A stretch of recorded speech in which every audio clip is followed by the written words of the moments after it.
Not.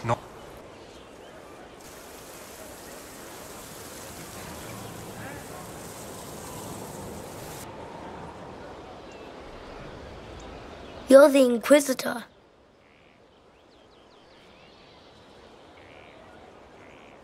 I thought you'd be scarier. Mother said you were scary.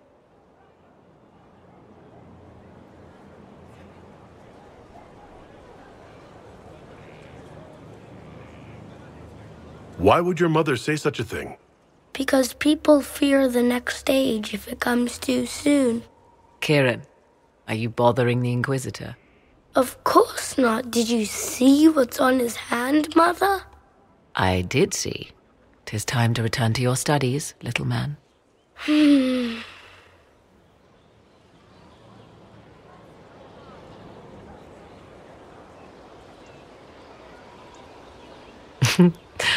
My son.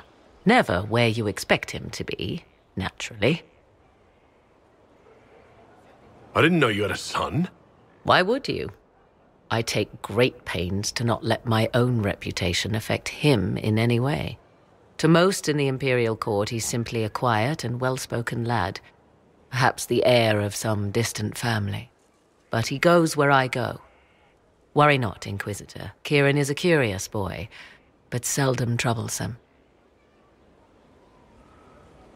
Will his father be joining us as well? 'Twould be most unlikely. His father helped raise Kieran for a time, but events have conspired to take him elsewhere.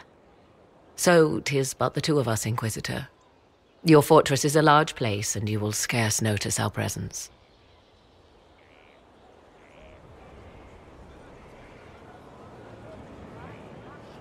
He seems like a fine young man. But not the sort one might expect a woman like me to raise. No son of mine would be raised in a marsh, bereft of contact with the outside world. His future will be difficult enough without my adding to his burden. To think, until recently this place stood decrepit, occupied only by the desperate and the lost. Now it is party to events that threaten to shake the world. I wonder if it is pleased. It sounds like you've heard of Skyhold before. This fortress was built upon the remains of a site holy to the ancient elves. They called it Tara Salan, the place where the sky is kept. It is said that from here, they reached up to the heavens to bring them down to rest. They abandoned it, as did the humans who came after them. Bones laid upon bones, silent until your arrival.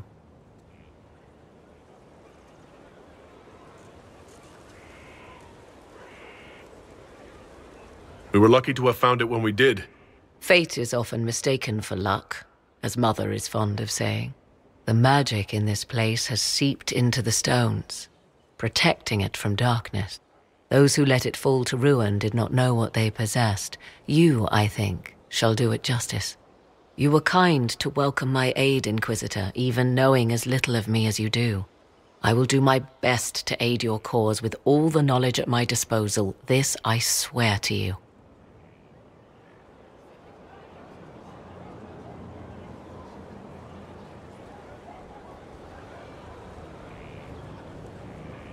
You swear it? That's rather serious. Some might think Corypheus a madman for seeking godhood. Yet one must ask, what were the old gods? What secrets of theirs did the ancient magisters know?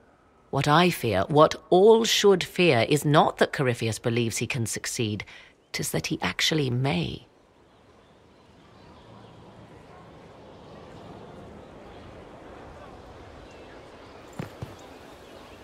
I was pleased to learn you saved the Grey Wardens from their own self-destructive foolishness.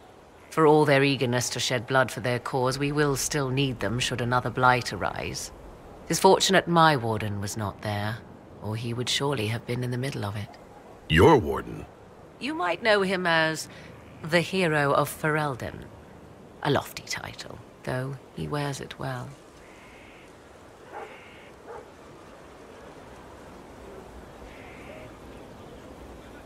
I didn't see you as the type to settle down, Morrigan.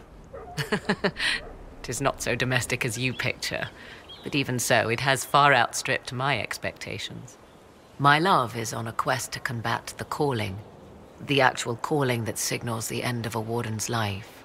If he is successful, it will mean a long life for him. Perhaps for them all. Once Corypheus has been defeated, I fully intend to join my love once more. Kieran misses him greatly.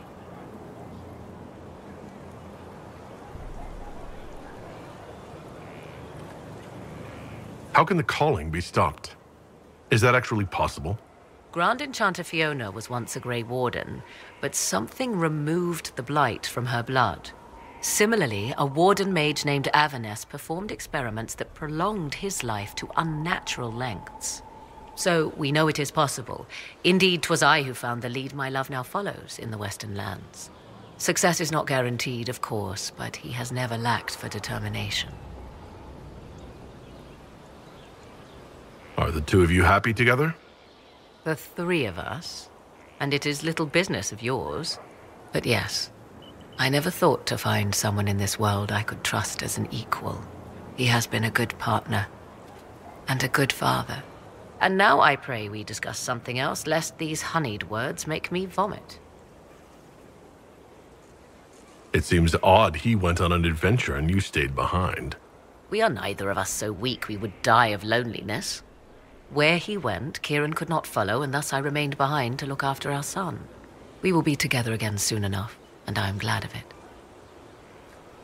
Is there any way the hero of Ferelden could help us against Corypheus? 'Tis unlikely. Corypheus uses the blight, but he is not controlled by it like a true darkspawn. Still, my love has ever been resourceful. I can give the Inquisition a means to send him a message. He will think this means I miss him, of course. Oh, he will be insufferably pleased with himself. I hope you appreciate this sacrifice, Inquisitor. I imagine your forces will be heading into the Arbor Wilds very soon, Inquisitor. Trust me when I say that wherever the Alluvian is hidden, it is worth any effort to prevent Corypheus from acquiring it.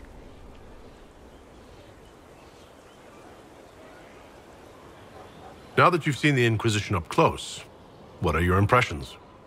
'Tis remarkable what you have built. I will give you that. Soldiers are camped outside Skyhold in numbers that would give any nation pause. All this in precious little time, conjured from thin air through the power of fervor alone. I wonder if Corypheus suspected what he was enabling, just as I wonder what will become of all this once he is defeated.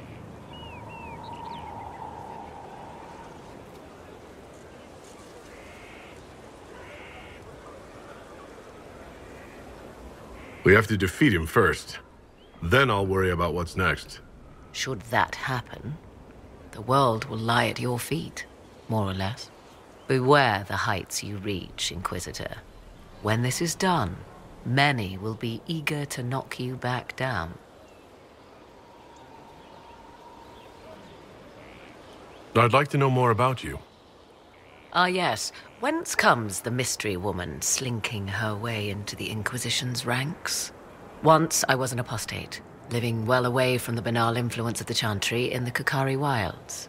Then came the Fifth Blight with its darkspawn, and I left Ferelden for the Empress's court. 'Tis certain the nobles of Orlais breathe a collective sigh of relief that I am now here. It's odd that an apostate could live so openly. It confuses those who expect apostates to cower and hide. I stand boldly before them and demand to know why I need some Chantry mage to teach me to control my power. They would put me on a leash so they can feel safer at night. I am uninterested in their comfort. Naturally, it helps to have friends in high places.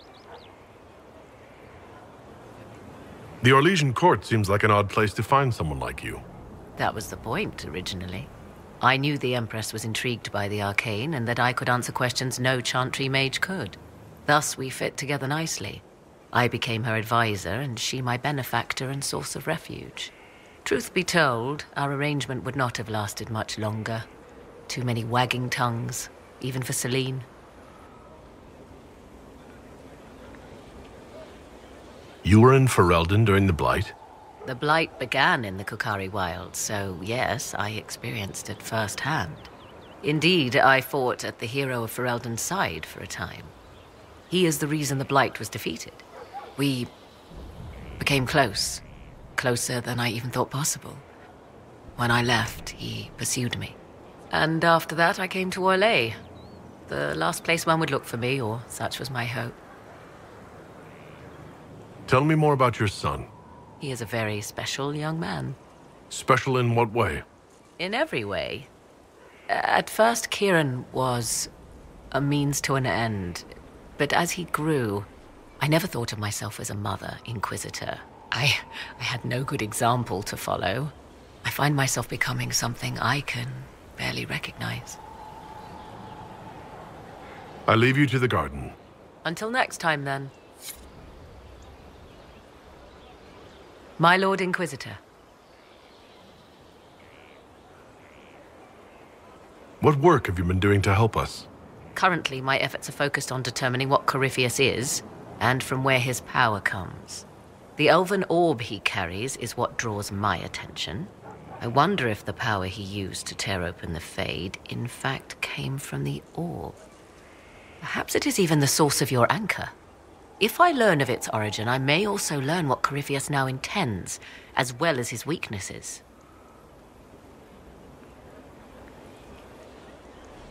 I could use your company for my excursions outside Skyhold. I have spent my share of time wandering the wilderness in the company of others, Inquisitor. Thank you for the invitation, but for now I will restrict my efforts to researching the arcane. Do you know anything about his dragon? It has the appearance of an archdemon. Of that, I am certain. A true archdemon, however, is supposedly the corrupted form of an old god. Has Corypheus actually dug up one of the ancient prisons? If so, why has a new blight not begun? His dragon is something else, something connected to his blighted nature as well as his magic. Beyond that, I cannot say. Is it even possible that Corypheus could succeed? The Black City exists. Wherever one goes in the Fade, it is visible in the sky. The last time Corypheus and his cohort stormed its doors, they unleashed the Blight upon the world. This time, perhaps he might indeed gain untold power, becoming something unto a god. It is also possible he could unleash something far worse than the Blights. So yes, Corypheus could succeed in his goal. If not, his attempt alone could destroy the world.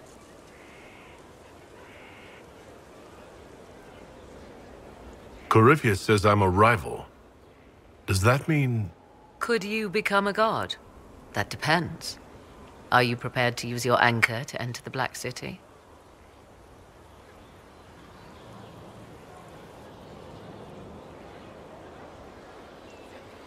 No, never. Tell Corypheus that, and see if he believes you.